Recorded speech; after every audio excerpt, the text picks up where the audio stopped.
Aloha kako and welcome to Hawaiian History Month. We're so excited to have all of you join us today on September 26th, Saturday, for our fourth week of programming. We've been having such a great time. We started on September 2nd with our Queen's birthday and just had so many great things during that first week of the theme, under the theme, Hau'oli Lahanau e Liliʻu. It was such a great pleasure to be at the palace and to be honoring our queen through mele, through oli, and even singing happy birthday. So, I hope you were able to join us at that opening. It was such a pleasure getting us kicked off that week. In week number 2, Pule'elua, we focused on the theme of Ha'imo'olelo, where we brought actors and actresses and playwrights and directors and so many great people that are doing work around Ha'imo'olelo. And our theme that week was Ha'imo'olelo, from page to stage. So really being able to tell our stories. And it was connected to the Maipuina walking tours. And so I hope you were able to join us in week 2. And if not, you can go back and check our website and our recordings there, as well as the resources that we've been adding, like the Maipuina walking tour guides. And there's 3 different versions of it that really have some great information that's useful for community organizations, for educators, and yeah, anyone that's wanting to learn more about Hawaiian history. In week number 3, we concentrated on ho'ola, so the health and well-being of our people and the history of that, and bringing practitioners and different generations of healers together, and that was really exciting. So, we're wrapping up week number 4 today, and the theme for this week has been Mele Hui. So it's been great listening in and learning more about different types of musical compositions and just the mo'olelo that we can learn from all these different mele.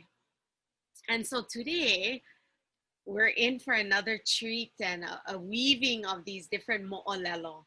And we yeah, there's just so much to share. And our theme is Nona Pua. So for our children, for that next generation. And so this first piece that we're gonna be able to watch and get a glimpse of is, it's called A Composer's Journey. And we're gonna be able to listen to Herb Mahelona, and he's gonna talk about his journey with Hawaiian youth opera, and then moving into Hawaiian a cappella and oratorio. And yeah, it's such a great story. So stick with us because we're gonna get that started now.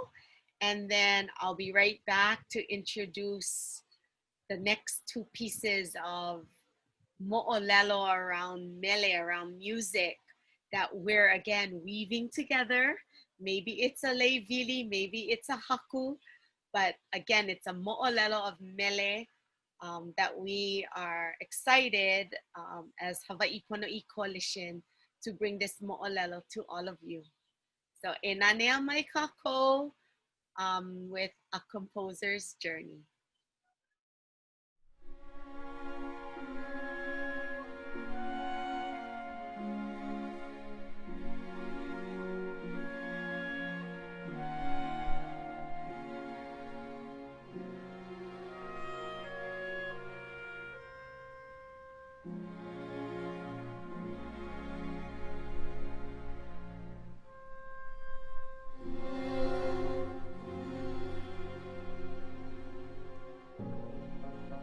So composing for me has always been about utilizing music as a language to communicate um, what I want to communicate. So I think when I started my interest in composing, I was about 9 or 10, and someone had gifted me an encyclopedia of music that had little musical excerpts from these great orchestral pieces. And right about the same time, a neighbor kind of gifted us boxes and boxes of vinyl recordings of these same pieces.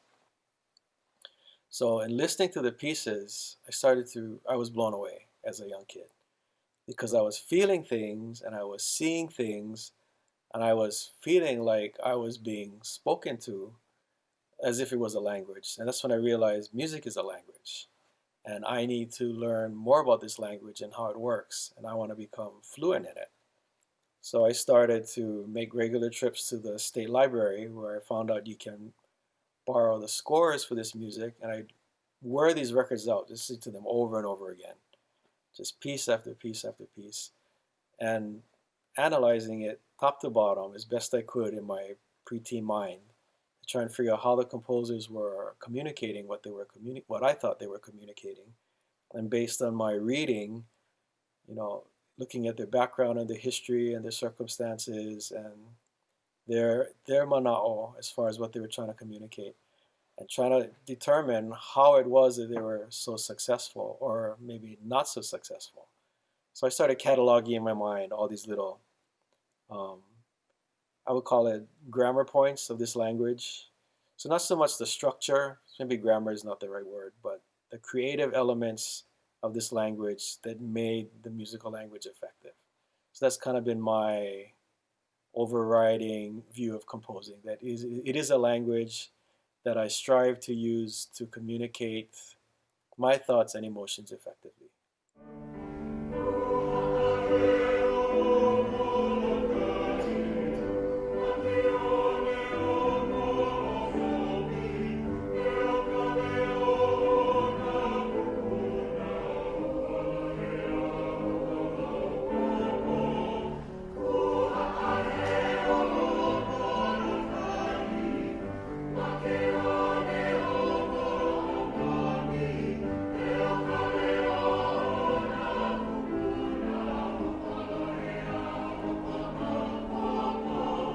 So having the desire to create music really doesn't take off until you have a reason to create music. And I think just wanting to communicate in a language is not enough. You know, wanting to speak French is not enough to get you speaking French. There has to be a reason that you're going to speak French. I'm going to go to France and I need to communicate.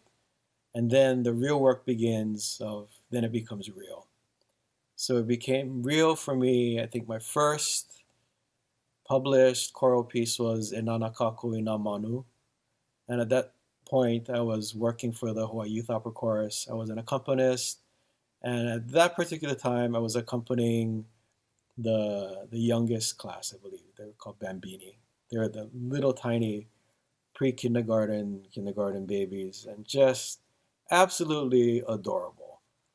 I mean, they have an attention span of about 30 seconds, but when they sang so joyously and uninhibitedly, and they weren't self-conscious or worried about what other people thought about them. They were just fully wrapped up in the joy of making music.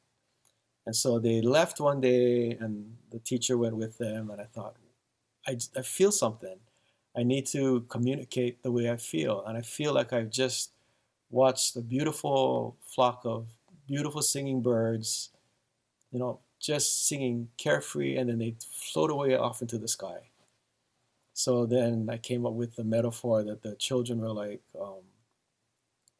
beautiful birds that sang just for the joy of singing without a care and were able to fly with that music. And so that's kind of how that song was born and inspired by those little bambini at that time.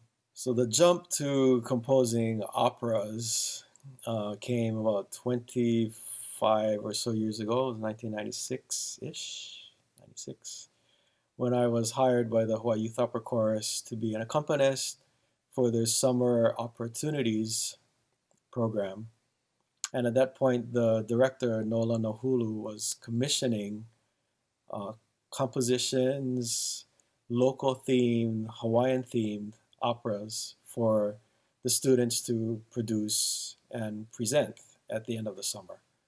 And so the first two were composed by Professor Neil Mackay from the University of Hawaii, composition professor, and composer of Hapahale songs.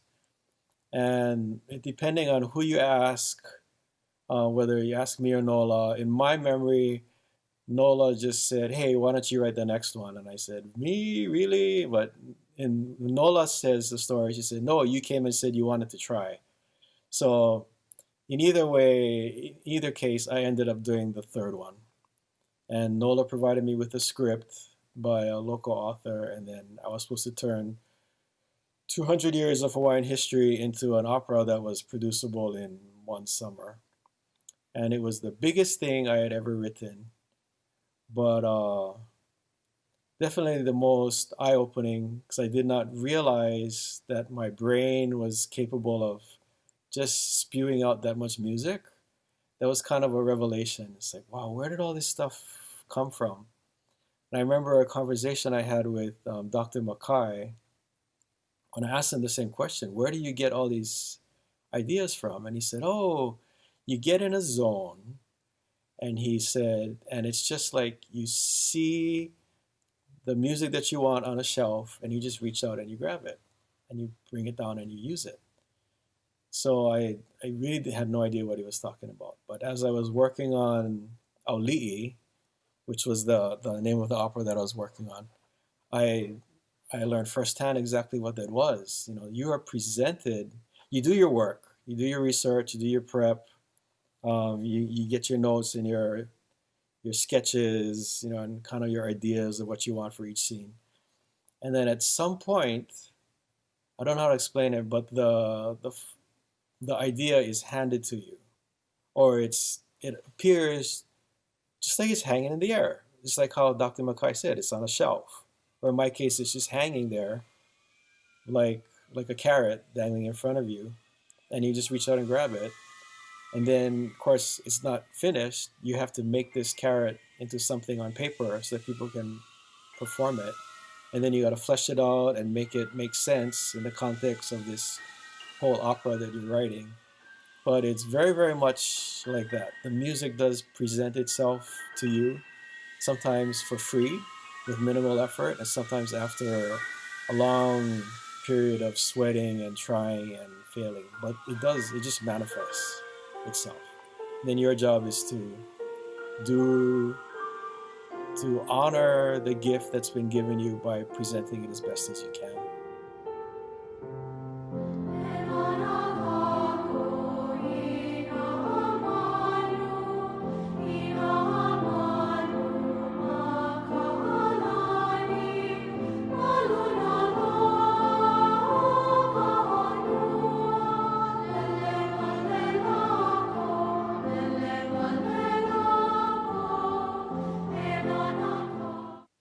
So by the time I moved to Hilo in 2011, I had already composed a few operas, I think three operas for Nola. So I was pretty comfortable with the format, with the volume of material that you have to come up with, and I was comfortable with it. And then when I moved here, my first year, I found out that Kamehameha Schools Hawaii High School would produce every year what they called their ho'ike, which was a combination of all the performing arts groups coming together and creating an original production. So as part of this first production, the theater teacher that I had just met, and this particular ho'ike was set in an alternate reality where Pauahi, Princess Bernice Pauahi Bishop, had accepted the throne from Lot Alexander and became Queen of Hawaii. So in this reality, Hawaii was not a part of the United States. Hawaiian was the official language, and opera was a big thing, but the operas were all in Hawaiian. So this is according to the theater teacher. So he said, I want a scene where the main cast goes to see an opera, goes to see their friend perform in a Hawaiian opera. Can you write an opera scene? So I said, well, yeah, that's kind of odd. Just a scene? He said, yeah, just a scene. They're just going to go to the opera, meet their friend, and then go about the business. So I was like, okay. So I did some research, and one of the hula in that huike was about the Battle of Kumo'o and about the death of Monono. So I thought, well, I'll just write that as an opera scene. And so we did a short little 10-minute scene.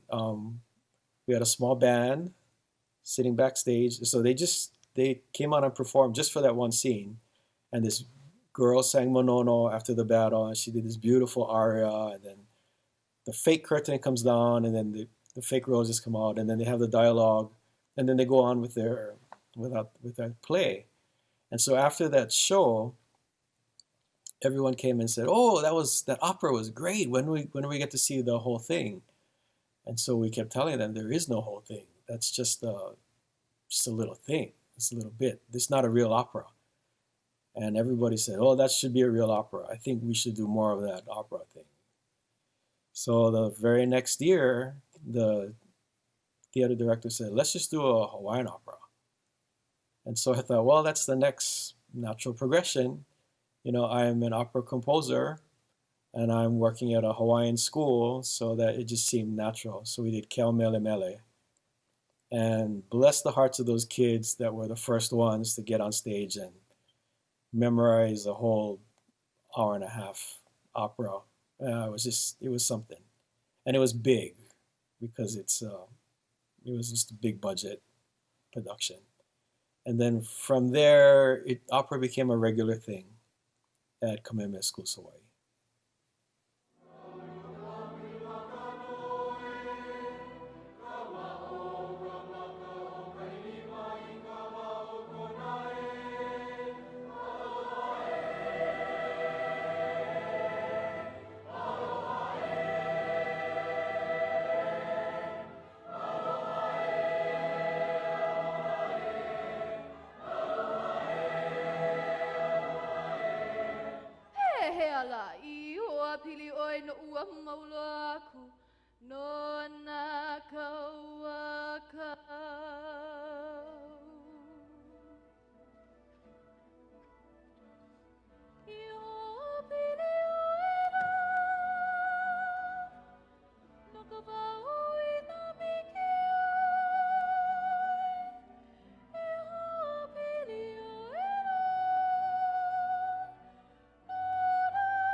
In 2015, 2014, 2015, we got the idea that we had already produced 2 Hawaiian operas at Kamehameha Schools Hawaii. And so we thought, well, let's just for fun, let's apply to perform at the Edinburgh Festival Fringe, which is the world's largest performing arts festival held in Edinburgh, Scotland, every August. So I thought, well, our chances are slim, but why not? Let's just give it a shot. So we sent it in, and right away we got accepted, but we didn't have an opera. So we very quickly put together the story of Haupu, which was the opera that we took to the Fringe in 2016 with 19 student performers. And I think that was, for me as a composer, as a Hawaiian composer, that was life-changing. It really was life-changing. Whenever I write a piece and then I have to produce it, which I have to do at school, I write it first and I'm the composer. Then once it's all done and it's printed and I handed it out, I stop being the composer and I have to be the choir teacher and the music director. And so I don't think about it as a piece that I wrote. This is a piece that we have to learn and we have to produce in X amount of weeks. So even preparing for Scotland, and it took us about 2 years to choose the cast, get them ready, write the piece, rehearse the piece.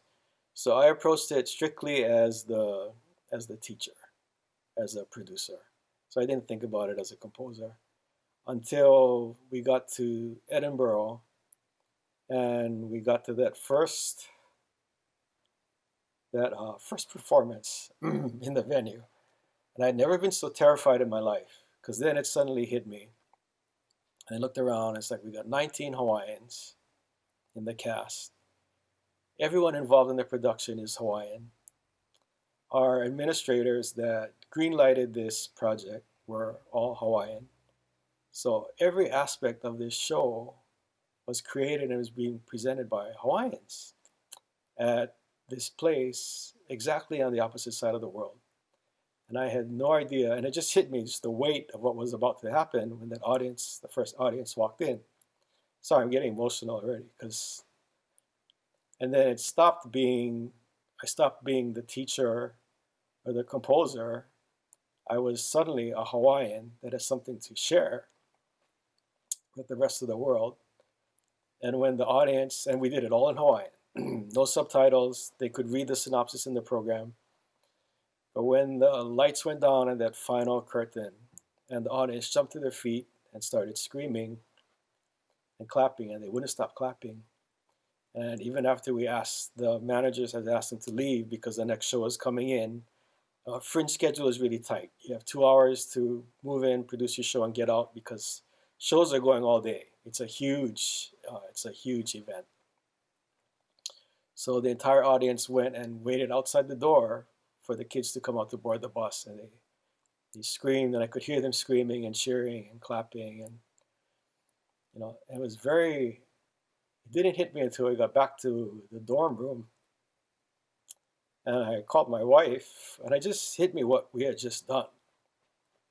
We had taken something Hawaiian, created by Hawaiians, and taken it as far as we could go, and actually touched the hearts of people. It meant something to them. So again, going back to the language of the music transcended the language that was written in. It transcended Hawaiian. The things that the people of Haupu fought for love, for honor, for what they believed in, everyone got that story, even though it was all in Hawaiian, because the language was in the music. And that really was a life-changing moment for me.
1997, I had the flu. I was really sick. So whatever medicine I took just knocked me out for a whole day.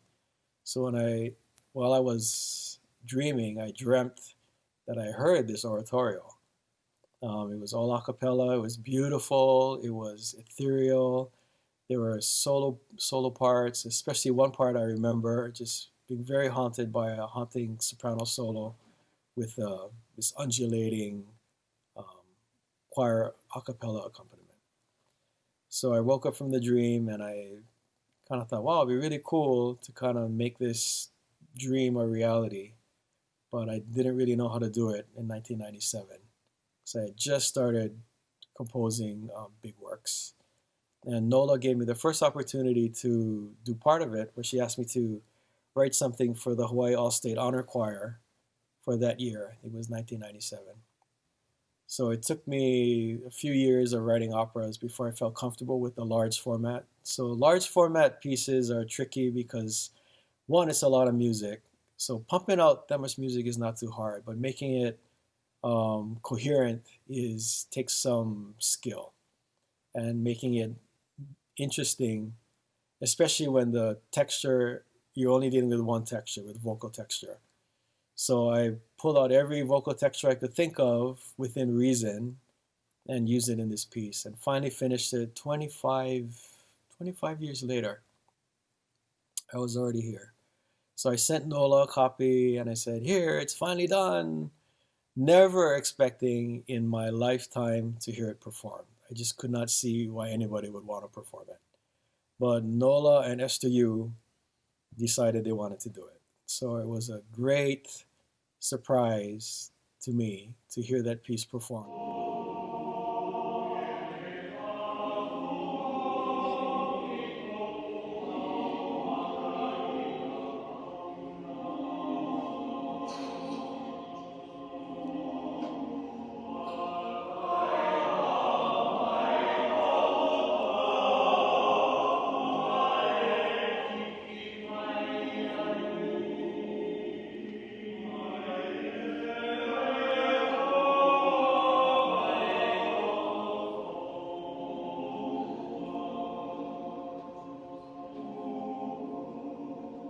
So there's a couple movements in Kinohi that to me are really personal. Because when I heard it performed by by the combined choirs, I could really hear. I heard myself saying the words.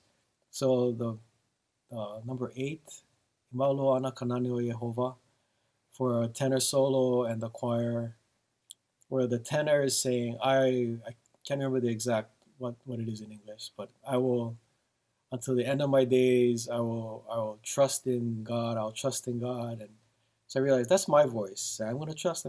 And meanwhile, if you listen to the background, the choirs, they're converging and they're getting closer until they have two overlapping triads where they're playing like just this big cluster, kind of clusters right around the tenor. So that was kind of like so I realized, well, that's me, and saying I'm going to hang on even though life starts to squish you, and kind of move in until it's really tight. And then the other one is movement number 21, Eleha Akuaui Komau Maka. Ina Mauna, I lift up my eyes to the mountains, which is for many, many tenor and bass parts. So that was one movement that kind of dropped itself. It dropped itself into the oratorio. That wasn't a planned movement. It just, I don't know how it got there, but it kind of inserted itself, and it totally made sense because the gist of it, and there's one part where it says, God made the heaven and the earth. So if God made heaven and the earth, then why can't he help me with my problems?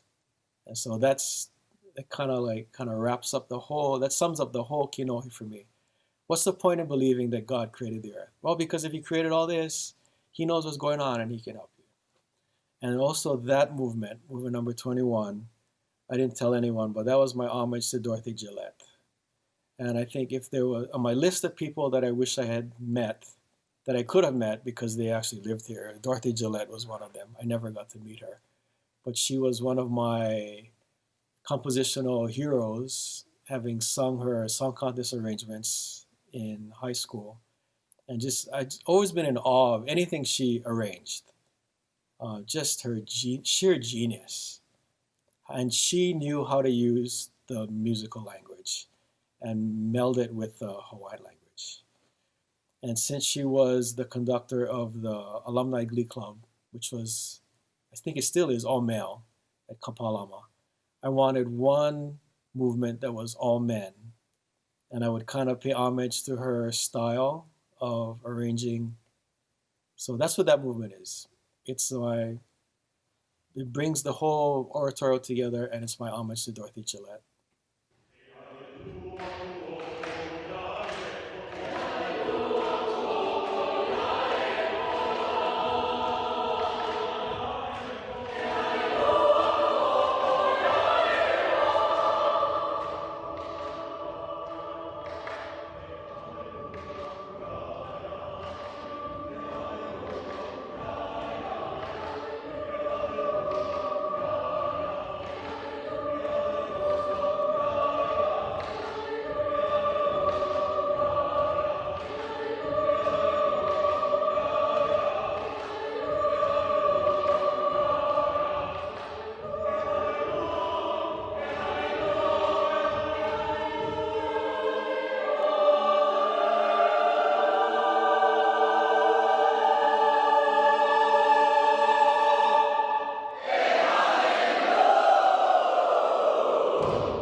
Oh, mahalo nui e Herb Mahelona for that great sharing of Mo'olelo and your journey as a composer. And oh, I was so excited to be able to get a sneak peek into what was happening at Kamehameha School's Hawaii campus, the Kea'au campus. And, you know, I'd heard so much about that opera and those performances. And yeah, I just wanted to say mahalo for sharing that with all of us as a part of Hawaii Pono'i's Hawaiian History Month.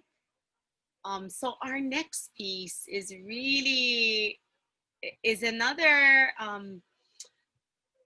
journey, really. And so I want to invite you all to come on a journey with Kilin Reece and the students, the Haumana at Windward Community College. as they study the history and inspiration behind sovereign strings. So, e nanea mai, e ho'olohe mai, e a'opu kako.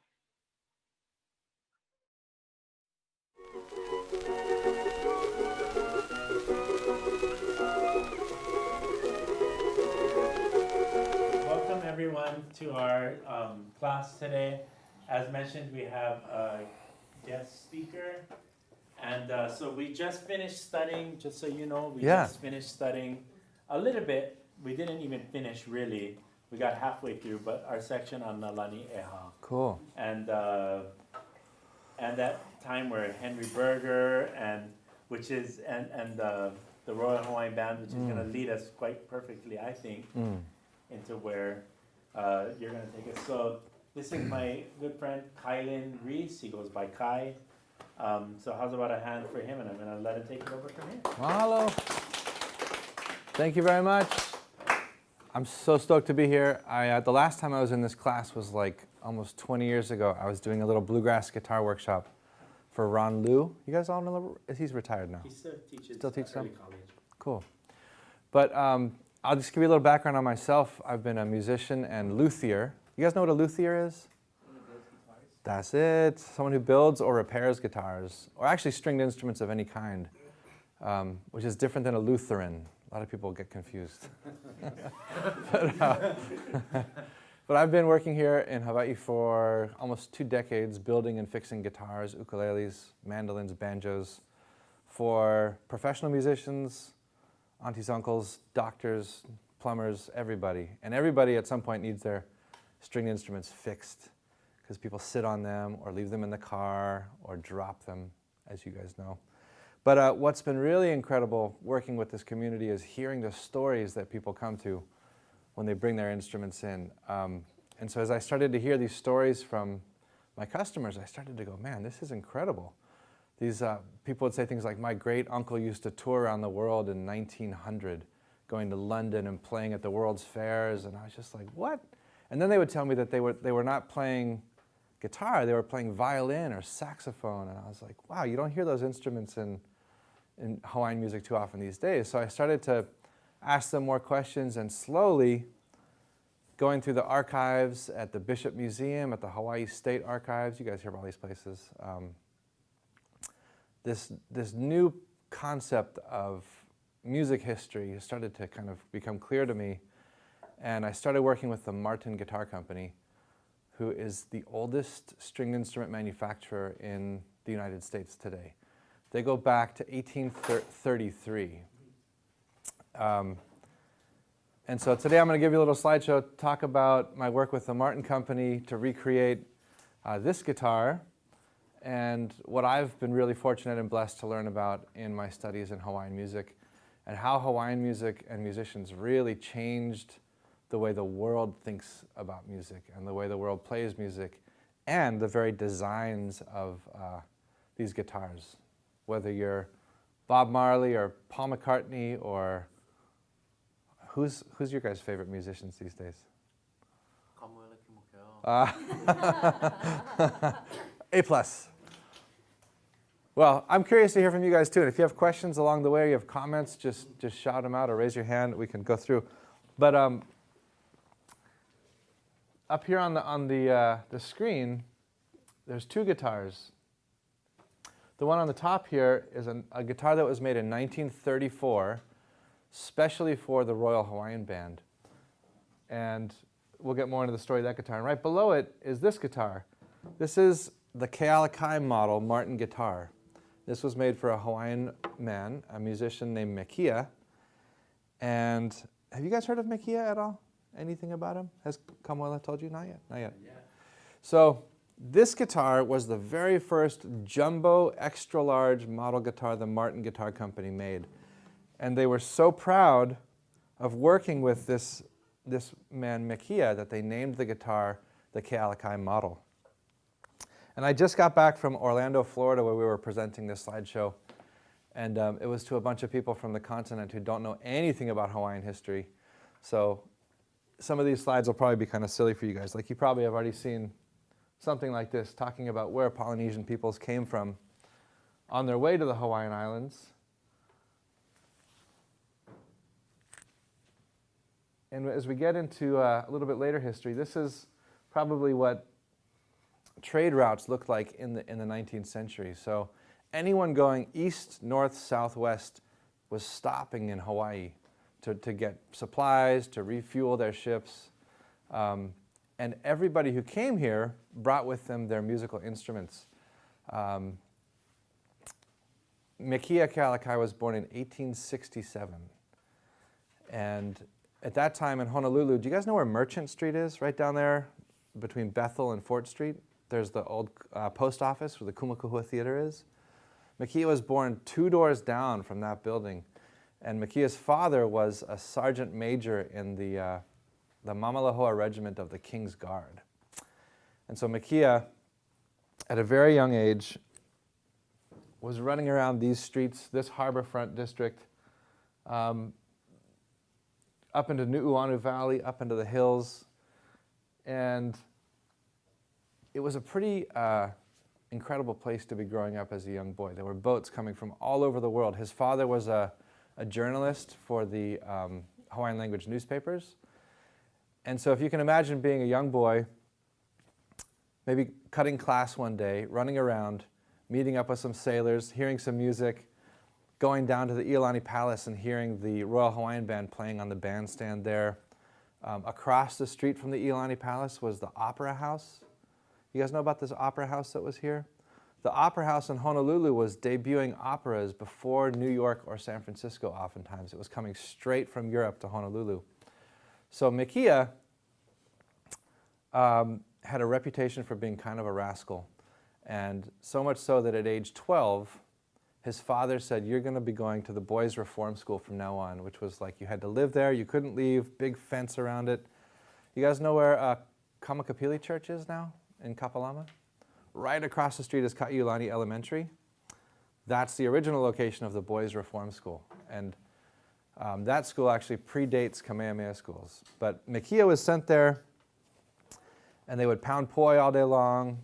They would work. They would get vocational training in like saddle making or carpentry. But the other thing that was happening there is Henry Berger was going there and teaching music to these kids. And what do you guys know about Henry Berger? Have you gotten to Henry Berger yet? We just touched on him last class. So Henry Berger was a military-style brass band leader, big, 40, 60-member brass bands. And Berger came to Hawaii straight from the Franco-Prussian War in Europe, where he would march onto the battlefield with his brass band, and after the fighting, they would double as the medics, and they would drag these wounded guys off the battlefield. So Berger showed up in Honolulu with a really kind of visceral guts kind of concept of music. It wasn't just entertainment, yeah? It wasn't just like high society kind of like fluffy stuff. This was, how do you change people's lives? And so he started going to the boys' reform school and teaching these young kids music theory, composition, harmony, stringed instruments, brass instruments, woodwind instruments. And in 1874, as you guys probably know, this fellow on the left, David Kalakaua, became the king of Hawaii. Now, Kalakaua and Liliʻuokalani were also really profound musicians. They had been studying since their early days the same things: theory, composition, harmony, multiple instruments. And so the Lanalani Eha part of the story, these guys, to kind of compete with each other, they formed what they call glee clubs. They're string-backed singing clubs. And so in the Kingdom of Hawaii at this time, there became this really sophisticated, high level of musicianship, string band style. And we'll kind of touch on that as we go forward. Also, what was happening around this time, and a little bit earlier, Hawaiians kind of went crazy for the guitar ahead of the curve, Like continental America was really infatuated with the mandolin, the banjo, but right away, for some reason, Hawaiians just fell in love with the guitar. So in hula troops, traditional hula troops like this, ipuheke oftentimes in these bands. It even kind of looks like an ipuheke, right? In the cross section, it looks very similar. So guitar started being used to accompany hula. A new style of hula called hula ku'i, or joined, became really popular under the patronage of the king. And so young Makia, growing up in downtown Honolulu area, was taking all these elements and putting them together. You guys heard of Joseph Kekuku? A little bit? So Joseph Kekuku was also a good friend of Makia's at this time. And Kekuku came up with a new style of playing guitar with a slide. Now they call it Hawaiian slide or Hawaiian steel guitar. But this was a new way to play the guitar in the 1880s. He was attending Kamehameha schools right up until the point he got kicked out of Kamehameha schools. So we have these two rascal kids, right? They're getting kicked out of school, running around the hills and streets of Honolulu. This is another instrument that was popular in Hawaii at the time. This is called an ukeke. And have you ever heard anybody say that in Hawaii there was no music until the missionaries showed up? Or there was no string instruments until Captain Cook showed up? You hear these things said, right? And they're just not true. This is an instrument, it's in the family of instruments called a mouth bow. And you hold this long piece of wood in your mouth and you strum it. And as you change the shape of your mouth, you get this kind of wow, wow, wow, wow, wow kind of effect. Have you ever heard of a Jew's harp, anybody? You ever seen that? Probably not. But this is a traditional native Hawaiian stringed instrument. And there's a man here now teaching people how to make these and kind of revitalizing this tradition of Hawaiian stringed instruments. This is Merchant Street in 1884. There's Kumakahua Theater, the post office right there. And if you look down, this building, now there's a park there. You know, there's a little grassy area with palm trees. This is the original Honolulu Hale, like downtown civic building. This building is the newspaper printing house of the Pacific Commercial Advertiser, and right next door is where Makia was born and raised. So if we were looking this way towards Nu'uanu, we would see in 1884 the first building where Manuel Nunes, a Portuguese fellow, showed up here and started building the first ukuleles in the Kingdom of Hawaii. This neighborhood had lots of saloons, lots of dance clubs, and Makia's first job was as a newspaper salesman. So he would be walking the streets. He would see the news before anybody else. Makia, like most of his generation, spoke English, Hawaiian, and German as a result of their training with Mr. Berger. There's Berger with his very hipster beard ahead of the curve. And there's a picture of Makia. Anybody have any questions at this point? Am I moving too fast? Too much information? Okay. This is a photograph on February 12th, 1883. This is the coronation parade for, no, sorry, this is 1886 actually. The 1883 is wrong. This is the Jubilee celebration for Kalakaua. And you can see in the front Henry Berger marching, playing the fife. Standing right behind him is Makia playing the trombone. And then marching in white behind them are all the other Keoniula Boys Reform School gang. This is a photo on the steps of ʻIolani Palace, the Royal Hawaiian Band. Makia's in the top left corner, looking kind of salty. I don't know why. He's in the back. So this is an interesting thing in the research. At the Hawaii State Archives, they have all of the dinner menus or lunch menus from Kalakaua's official, like the ambassador from France would come, or Russia, or England, and they would entertain them at the ʻIolani Palace, and they would print out these little menus where they would tell you what the food was going to be, and then on the flip side, they would tell you what the music selections were going to be. And so as we've been going back and doing research, we've realized that here's Makia in the Royal Hawaiian Band playing at the ʻIolani Palace, playing big brass band arrangements of Bach and Verdi and Strauss and Mozart, all these composers who are like kind of the titans of Western classical music. And right around this time, Makia started studying the flute. He just went absolutely nuts for the classical flute.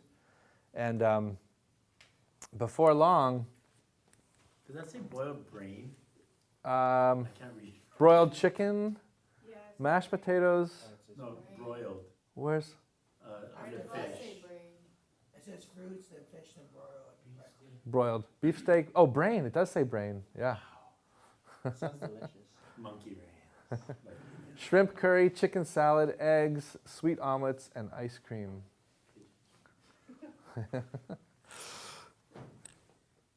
So, as we've been doing the research, these are Henry Berger's actual journals. That anybody who wants to go, let's have a field trip, call me up, I can take you down and show you, or you can just go yourself.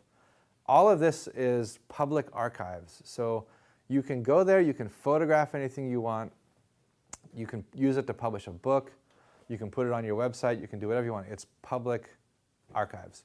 So in these journals, here we have February 5th, 1885, it says Miss Dominus Music. Anybody know who Miss Dominus was? Future Queen Liliʻuokalani. So here's Miss Dominus getting together with Mr. Berger, and then underneath it says Mit Mikia. So this is a teenage Mikia Kealakai getting together with the Queen, the future Queen, and Henry Berger to work on composition, maybe refine some arrangements of some songs. And I started coming across this over and over again. It says the new skating rink music. And I was like, what could that mean? There's no ice skating rinks in the 1880s in Honolulu. But turns out it's a roller skating rink on Hotel Street. And so starting in the 1860s, the Hawaiian Kingdom went nuts for roller skating. And these roller skating rinks were popping up. And the Royal Hawaiian Band would go and play live music for people to skate in circles and get their exercise. Kind of trippy, huh? You don't think about that.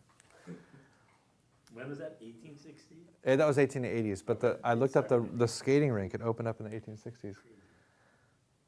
This is Kalakaua's actual glee club. This is his gang of guys. And you can see the instruments. The fellow on this side is holding a tambourine, and then next to him there's an ukulele, a guitar. I think the guy in the middle is holding a mandolin, a 5-string banjo, a fiddle, and then the fellow at the far end is holding in his hand rib bones from like a pig, and they're played as you ever hear bones played like that?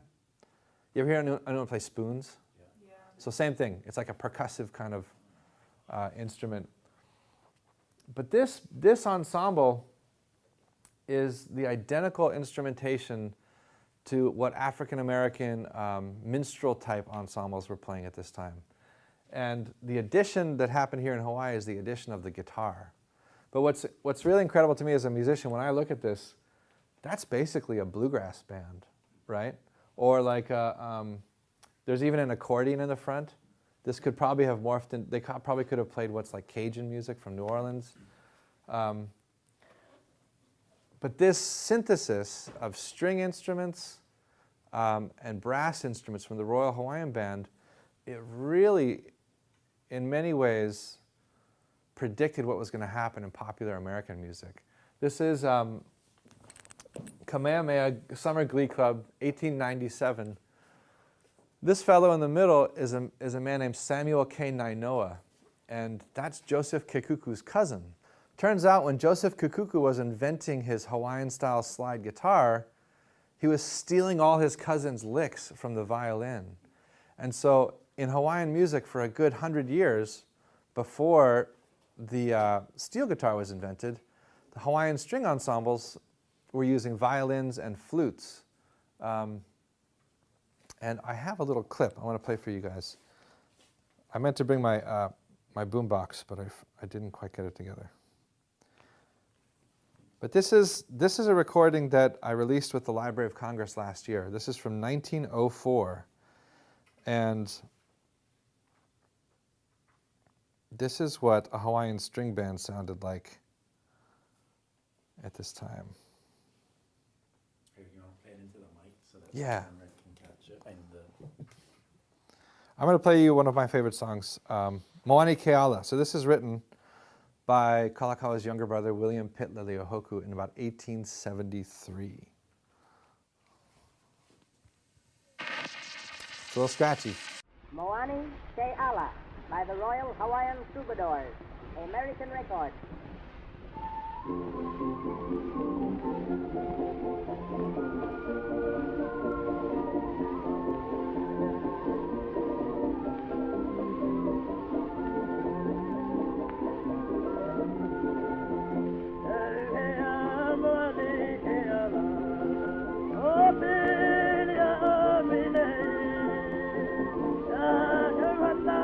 Hear the flutes in the background? Can you guys hear that?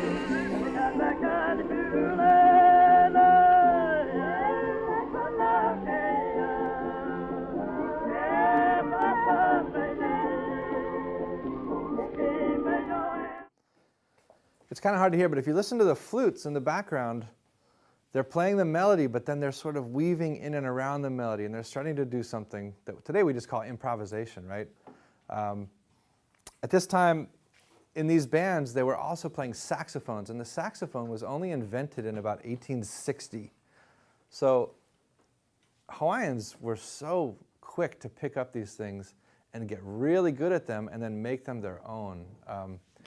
You had also a lot of Filipino musicians coming from Manila who were trained in Granada in Spain, who were steeped in the Western classical tradition, ending up in the Kingdom of Hawaii. Actually, the leader of the Royal Hawaiian Band in 1895. I'm going to jump ahead a little bit. These are just some more string bands with all their different instruments. So in 1893, everybody here knows the history, the political history of what was happening. In Mekia's life in 1893, he was, of course, close with the Queen. His first wife, Akiu, had been diagnosed with Hansen's disease, and so she was taken to Kalaupapa, and she escaped from Kalaupapa, came back to Honolulu, and Mekia took her to Nu'uanu Valley and hid her in a cave. They were hiding from the authorities who were trying to take her back. So if you can imagine, 1893, here's Mekia caring for his wife, hiding in a cave in Nu'uanu, still playing with the Royal Hawaiian Band, and all of a sudden the overthrow happens. He's got to make this really tough choice. The Dole government tells the Royal Hawaiian Band, if you want to keep your jobs and keep providing for your families, keep getting paid, you have to denounce the Queen and sign a loyalty oath to the provisional government. And so here's these gang of young guys in the Royal Hawaiian Band. They've grown up mentored by Henry Berger in the Boys Reform School. They've been composing, being mentored by the King and Queen. 99% of them at that time are Native Hawaiians. They say, no way, and they quit, and they reform, and they call the band Kabana Lahui, or the Hawaii National Band. And they start performing in Honolulu at like the Royal Hawaiian Hotel across from the palace. They start getting crowds of thousands of people coming to hear them. Do you guys know the song Kalana Napua? Have you heard that song? So that song becomes the anthem of this band. And all of a sudden at the Royal Hawaiian Hotel, 5,000 people are showing up. And the Dole government gets so intimidated, they ban the Kabana Lahui from performing in Honolulu. They say, unless you get permission, you're not allowed to play on any government property, which means no parks, no wharfs and piers, no bandstands. And basically what this does is it blacklists these guys from making a living. So what do? They jump on a boat and they go to San Francisco and they start an international tour spreading the message of their kingdom. Aloha. Oh, wow. Kai, that was an amazing mo'olelo. And I know, sorry, we have to kind of cut it there. But, you know, we're going to put the link if you want to continue to follow Mekia Ke'alakai's journey as he goes on his huaka'i, then we're going to put the link there. It's bit.ly/Ke'alakai. So again, bit.ly/Ke'alakai. And you can continue to watch it on YouTube as Kai Reece will continue to share that mo'olelo about his journey. So this last piece that we wanted to end with is really amazing. And we are able to this was filmed in the earlier part of the year at Washington Place, and it's you're gonna enjoy it. And again, this is Sovereign Strings, and I know you'll enjoy it. Ai, e nā nea hōkako, e nā nea pūkako, e ho'olohe I nā, nā leo, nā kanikani, nahe nahe no ho'i. One, Go there. two, Right. a 1, 2, 3.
Sovereign Strings. Wow, that was an amazing performance, and I really enjoyed that. I don't know about all of you, and we saw so many familiar faces in that performance. We want to say aloha to Aaron Mahi, well, aloha and mahalo to Aaron Mahi, to Kaipo Asing, to Adam Asing, Scotty Furushima, and Dwayne Padilla. And of course, mahalo for, or to Kealakai Center for Pacific Strings and Kai Reece for really allowing us to experience that and to share all of this great mo'olelo about mele lahui and to watch these performances. What a great way to finish up Pule'eha, our 4th week of Hawaiian History Month. And yeah, you know, I want to also let you know, you saw the website there. Go check out and learn more about Kealakai Center for Pacific Strings at kcpstrings.com. And, you know, I heard that they also have a special presentation that you can go and visit at the Bishop Museum on the island of Oahu. And so if you're looking for a good holo holo, and don't forget to wear your mask when you go. And that is definitely a great place to go and learn more about mele lahui. And I don't know, we've also been talking about maybe doing a virtual huaka'i and go and learn about there and this presentation. So mahalo again to all of these great mo'olelo that are being shared. And, you know, our kupuna were very well-traveled, well-versed, and extremely gifted in so many ways, whether it be hakumele, haku hanakeaka, you know, to just compose in even these new ways with newer instruments. I think it's so inspiring as a kumu for Papa Mele and as a kumu. I really enjoyed learning so many new things, you know, as we went through today's sharing of mo'olelo. And, you know, the world's people were really the lahui of all of our kupuna. They love to holo holo. They love to document in all these different ways. And that's what we've loved about Hawaiian History Month. And on behalf of Hawaii Pono'i and our coalition, you know, we've had a great time. And so I'm going to bring up my slides again here. And, you know, we're not excited about coming to an end and wrapping up our mahina of Mo'aukala Hawaii or Hawaiian History Month. But we're excited for our 5th week and ending it with Aloha Aina, from voice to action. And so, you know, we will be wrapping it up on the 30th. And instead of at 9 a.m., we will be coming live at 11, and we will be doing a live talk story session. And then we're going to be ending our live at about 11:55 p.m. And then at 12 p.m. on the 30th, Kaukalai Kololo, we will be premiering a brand new film and production that I know you will all love.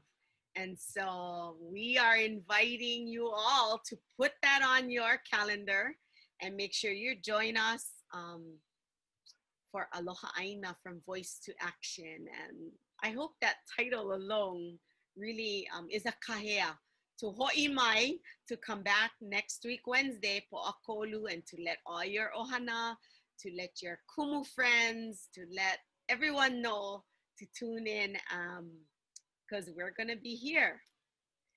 So a few closing slides. As usual, we are putting a kahea out to empower the palace. And of course, we're referring to our beautiful ʻIolani Palace, a place that holds so much of our Hawaiian history, so much mana, so much mo'olelo, And every time, even if we're not going into the palace, just being on the grounds there, you can feel and you can experience the mo'olelo of our queen, of our people, of our lahui.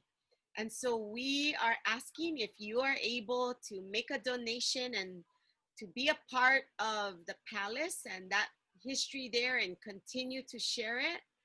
We invite you all to join us. A big mahalo to Maile Meyer and Namea Hawaii for contributing. And you know, you can see it here, the kahili level, the ahu'ula level, and the lei niho palawa level. And if you give a donation, then you will get a makana. So again, we are calling all of our friends. If you would like to be a part of our campaign to empower the palace during Hawaiian History Month, then please do so. You can find out more information on our website, hawaiipono'i.org/empower.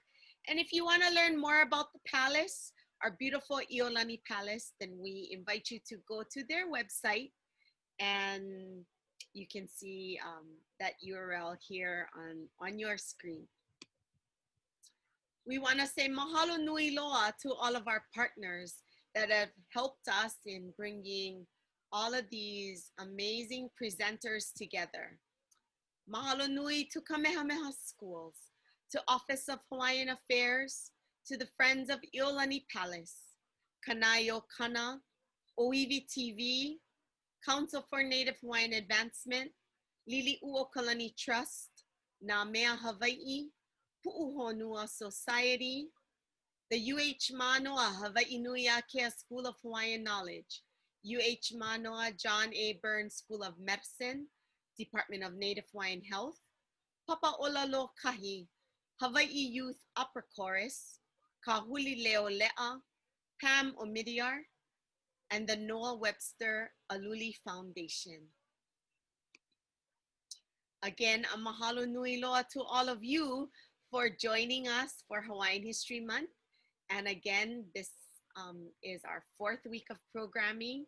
And again, we invite you to come back, e ho'i mai, and join us for our closing presentation on September 30th.